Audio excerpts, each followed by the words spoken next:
Hello नमस्कार, आप सभी का बहुत बहुत स्वागत है उत्कर्ष प्लेटफॉर्म पर। आज के द 10 मिनट स्टडी शो में आज हम करने वाले हैं क्लास 10 के, यानी कि जो बचे हुए क्वेश्चंस थे वो मैं आपको कराने वाली हूं। और ये मैं बता दूं आपको कि एकमात्र रिवीजन क्लास है, लेकिन इसी के साथ ही यहाँ पर एक छोटा सा सरप्राइज कह सकते हैं या फिर कुछ ऐसा जो आपके लिए काफ़ी फायदेमंद होने वाला है। तो मैं आपको बता दूँ कि देखिए, लक्ष्य अगर आपका है आरएस की तैयारी करने का और तैयारी को जो है एकदम शानदार दमदार बनाने का, और बाकी प्रतियोगी परीक्षाओं के लिए भी काफ़ी इंपॉर्टेंट होने वाला है। यहाँ पर हम जो कुछ भी 10 मिनट्स में पढ़ते हैं उनसे रिलेटेड, चूंकि अभी तो मैं क्वेश्चन करा रही हूँ, क्योंकि ऑलमोस्ट मैं थ्योरी कराती हूँ, तो यहाँ उससे रिलेटेड जो एमसीक्यू जो है आप प्रैक्टिस कर सकते हैं। आपको करना क्या है, ये स्कैन करना है, यानी कि क्यूआर कोड जो है आप इसे स्कैन कर सकते हैं। और साथ ही मैं बता दूं कि जो मेरी क्लास होती है मंडे टू सैटरडे, जहाँ पर मैं आपको करंट अफेयर्स की क्लास कराती हूँ जिसमें हम लोग एमसीक्यू करते हैं, तो मंडे टू सैटरडे हमने जितना भी पढ़ा है उसका टेस्ट आपको जो है यहाँ पर मिल जाएगा, यानी कि उत्कर्ष ऐप में मिलेगा, वो भी एकदम फ्री, जहाँ पर आप पूरे वीकली का रिवीजन कर पाओगे। और ध्यान रखेंगे इसी के साथ ही 10 मिनट का जो शो है उसका भी आपको क्वेश्चन प्रैक्टिस करने के लिए एकदम फ्री आपको यहाँ उत्कर्ष ऐप में अवेलेबल होगा। इसके फीचर्स है, देखिए, फ्री हैंड रिटन पैनल आपको पीडीएफ मिलेगी, फ्री डेली क्विज आपको मिलेंगे जो कि द 10 मिनट स्टडी शो में जो पढ़ाया जाएगा उसी से रिलेटेड क्वेश्चन होने वाले हैं, और फ्री वीकली करंट अफेयर्स, यानी कि जो पूरा वीकली करंट आपने पढ़ा है तो आपको कितना याद है, एक तरीके से आपकी प्रैक्टिस होने वाली है। तो आप इसे ऐड टू माई लाइब्रेरी कर लीजिए। और साप्ताहिक क्विज जो है, ध्यान रखेंगे, ये प्रत्येक रविवार को होने वाला है। सिर्फ करंट अफेयर्स का हर जो है संडे को होगा, लेकिन बाकी के 10 मिनट्स की बात करें तो वो जो है डेली आपके ऑलरेडी होता है। और कोई भी ऐसी इन्फॉर्मेशन होगी तो आगे मैं और भी बताती रहूँगी। तो चलिए शुरुआत करते हैं आज की क्लास की। हेलो स्टूडेंट, आज के द 10 मिनट स्टडी शो में आज हम करने वाले हैं उन क्वेश्चंस के बारे में डिस्कस जो आपके पेंडिंग है। तो आज मैं आपको कराने वाली हूँ 75 से शुरू। 75 से पहले के सारे क्वेश्चन हम ऑलरेडी डिस्कस कर चुके हैं, तो आप पुरानी क्लासेस देख सकते हैं। और एक चीज़ और मैं आपको बता दूँ, द 10 मिनट स्टडी शो की जो है एक प्ले लिस्ट बनी हुई है जिसमें आपकी जो है सारे टॉपिक्स कवर हो रखे हैं। ये आपके राजस्थान अध्ययन की बुक्स के जो है क्वेश्चन अलग से मैंने करवाए हैं, और राजस्थान आर्ट एंड कल्चर पूरा मैंने करवा रखा है, राजस्थान हिस्ट्री करवा रखी है, राजस्थान पॉलिटी कंप्लीट वहां पर हो रखी है द 10 मिनट के हिसाब से ही। तो आइए शुरुआत करते हैं 75 से क्वेश्चन। और मैं आपको फिर बता दूं कि ये जो है एकमात्र रिवीजन क्लास रहने वाली है, तो कोई बच्चा ऐसे नहीं कि मैम देखिए इसमें इतना क्या पढ़ने वाले हैं, तो ये आपको जो है यहाँ पर ध्यान रखना है। चलिए देखिए, किस वर्ष में जो है डूडाड़ में क्या करता है, कछवाहा राजवंश की स्थापना की थी। ये क्वेश्चन आपके एग्जाम में जो है पहले भी पूछा गया है। क्या 1137 ईस्वी में, या 1157, या 1207, या 1217। तो देखिए 1137 ईस्वी में क्या करते हैं, कछवाहा राजवंश की स्थापना जो है वो दूल्हे राय के द्वारा की जाती है। कहाँ पर, डूडाड़ वाले रीजन में की जाती है। थोड़ा सा देखिए एक्सप्लेनेशन देखेंगे कि जो कछवाहा शासक है वो अपनी उत्पत्ति किससे मानते हैं, श्री राम के ज्येष्ठ पुत्र कुश से मानते हैं। और जबकि सूर्य जो मल मिश्र है उनके अनुसार एक कूर्म नामक रघुवंशी शासक की संतति होने से क्या है, ये कूर्म वंशी भी कहलाए थे। तो ये जो है इस बात को मानते हैं। ढूंढार प्रदेश में अपना राज्य स्थापित करने के लिए कछवाओं को कौन कौन से, एक तो मीणा और एक बड़ गुर्जर से जो है क्या है, संघर्ष करना पड़ा था। और इनकी जो आरंभिक राजधानी हुआ करती थी वो कौन सी थी, वो आपकी दौसा हुआ करती थी। आगे देखेंगे इसी में थोड़ा सा कि 1137 में जो दूल्हे राय होता है वो बड़ गुर्जरों को पराजित कर देता है और ढूंढाड़ में जो है एक नवीन राज्य की क्या करता है, स्थापना करता है। तो दूल्हे राय ने जम्बा रामगढ़ में मीणाओं को पराजित करके जो है क्या है, उसे अपनी कैपिटल बनाया। और 1207 ईस्वी में कोकिल देव ने जो है क्या किया, आमेर की मीणाओं को हराकर जो है उसे अपनी कैपिटल यहाँ पर बनाया था। अगला क्वेश्चन देखेंगे। अगला क्वेश्चन आपके क्या होगा, मुगल अधीनता स्वीकार करने वाला प्रथम राजपूत शासक कौन था।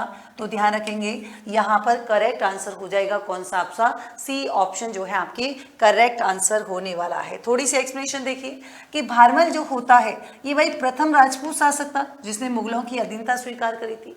और 1562 ईस्वी की बात करें तो जब अकबर जो है जब अजमेर से लौटते हैं तो सावन में भारमल ने जो अपनी पुत्री थी जिसका नाम था हरकाबाई, जिसका नाम है मरियम उजमा जहानी का विवाह जो है अकबर से किया। और इसी के साथ ही पुत्र जो है जिनका नाम है भगवंत दास और पौत्र है मान सिंह, इनके साथ जो है क्या कर ली, अकबर की अधीनता स्वीकार कर ली। और हरका बाई का पुत्र जो है वो कौन था, वो था आपके जहांगीर।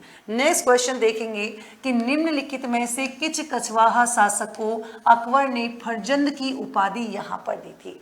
एक चीज मैं आपको क्लियर कर दूं, आरपीएससी यहीं से एग्जाम में क्वेश्चन पूछती है। राजस्थान अध्ययन के जो कल्चर के क्वेश्चन हो चाहे पॉलिटी के क्वेश्चन है, आपको एज इट इज देखने के लिए मिलेंगे। तो ऐसा नहीं कह रही कि सिर्फ इसी क्लास को देखना है, लेकिन आप लोग आरबीएससी की बुक जरूर पढ़ें, ऑथेंटिक बुक है और क्वेश्चन भी सीधे सीधे पूछे जाते हैं। देखिए भगवंत दास की बात करेंगे, इसका जो पुत्र है वो मानसिंह 12 वर्ष की आयु में ही मुगलों की सेवा में चला गया था और अकबर एवं जहांगीर की सेवा में रहा। और मानसिंह जो है वो अकबर के नवरत्नों में भी शामिल था और अकबर ने जो है यहाँ पर एक उपाधि से दी थी फरजंद, और फरजंद का मतलब होता है बेटा, और साथ ही साथ 7,000 का मनसब जो है यहाँ पर दिया था। और मानसिंह ने जब अकबर का जो रणथंभौर कैंपेन था उसमें सुरजनहाड़ा को मुगल अधीनता स्वीकार करने में जो है क्या है महत्वपूर्ण भूमिका यहाँ पर अदा की थी। और जब गुजरात अभियान होता है 1573 में, तो महाराणा प्रताप के पास संधि का दूसरा प्रस्ताव जो है लेकर गया और 1576 में हल्दी घाटी के युद्ध में अकबर की सेना का नेतृत्व भी इसने किया था। बिहार की सूबेदारी के समय 1589 ईस्वी में इनके जो पिता हैं भगवंत दास की मृत्यु हो जाती है और उसके बाद ये बनते हैं अगले शासक। और 1592 ईस्वी में ये उड़ीसा को जीतकर क्या है मुगल साम्राज्य में जो है मिला लेते हैं। अगला क्वेश्चन देखेंगे कि निम्नलिखित में से कौन सा युग्म सुमेलित है। क्या मान प्रकाश मुरारी दान की है, बिल्कुल सही है। क्या जयसिंह कल्पद्रुम पुंडरीक रत्नाकर, बिल्कुल करेक्ट है। मानसिंह कीर्ति मुक्तावली की बात करेंगे जगन्नाथ, बिल्कुल सही है। तो आपसे चूंकि गलत पूछा है तो ध्यान रखेंगे जयसिंह कारिका जो है वो आपके विद्याधर नहीं होने वाली है, क्योंकि जयसिंह कारिका नाम से ही समझ गए होंगे जयसिंह, और ये भाई लिखी किसने है, सवाई जयसिंह ने। मानसिंह जो हुआ करता था वो विद्वानों का आश्रयदाता था और इसी के समय मानचरित्र महाराज कोश नामक ग्रंथ रचे गए। और मानसिंह के जो दरबारी विद्वान थे मुरारी दान, इन्होंने मान प्रकाश, और जगन्नाथ ने जो है मानसिंह कीर्ति मुक्तावली की क्या की थी, रचना यहाँ पर की थी। और मानसिंह के समय जो है उनकी रानी हुआ करती कनकावती, इन्होंने आमेर में अपने पुत्र की याद में जगत शिरोमणि मंदिर का निर्माण करवाया। कई बार एग्जाम में क्वेश्चन पूछा गया है। अगला देखेंगे कि देखिए कछवाहा राजवंश के जो शासक हैं उनमें सर्वाधिक लंबा शासनकाल कौन से राजा का रहा था।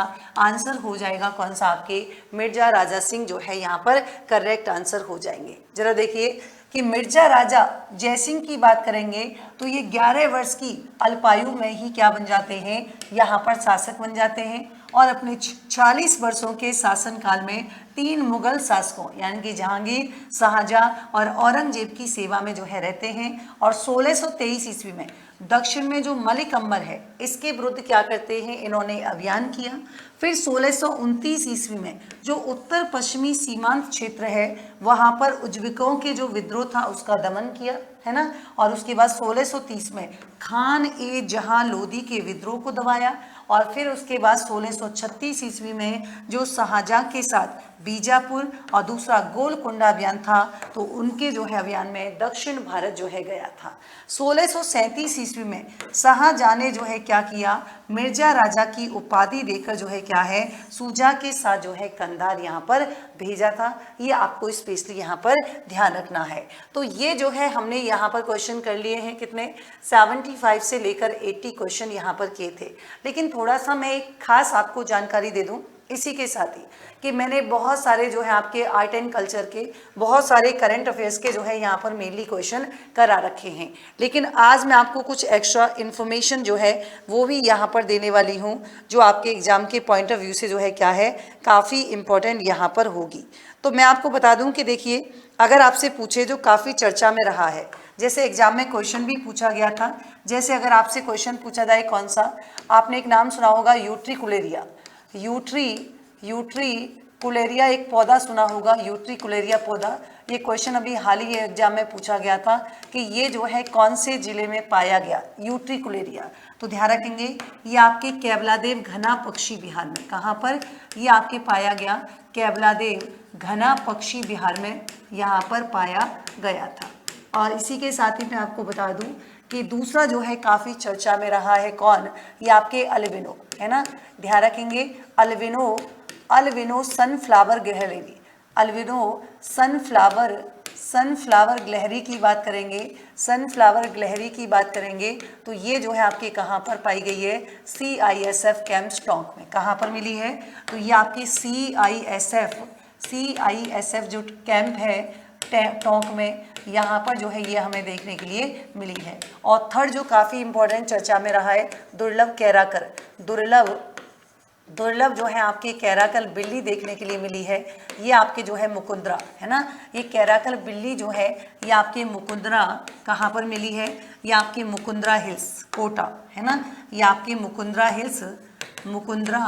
हिल्स और जो कि कहाँ पर कोटा अभयारण्य में जो है अपने को देखने के लिए मिली है, या मैं कहूँ अभी हाल ही में पाई गई है। एक और इम्पॉर्टेंट चीज़ फेंटासौर, ध्यान रखेंगे, एक आपके फेटोसौर के जीवाश्म में मिले हैं, फेटोसौर के जीवाश्म हाल ही में पाए गए जीवाश्म मिले हैं कौन से, तो ध्यान रखेंगे ये आपके कौन सा गांव है, तो ये आपके जो है मेगा गांव फतेहगढ़, और ये आपके कहाँ हो जाएगा, जैसलमेर में जो है आपके यहाँ पर पाए गए हैं। ये आपके स्पेशली आपको ध्यान रखना है। तो ये थोड़े से करंट अफेयर्स के 4 की पॉइंट आप लोग ध्यान रखिएगा जो आपके एग्जाम के पॉइंट ऑफ व्यू से काफ़ी इंपॉर्टेंट है, चूँकि अभी हाल ही में क्वेश्चन भी पूछा गया था।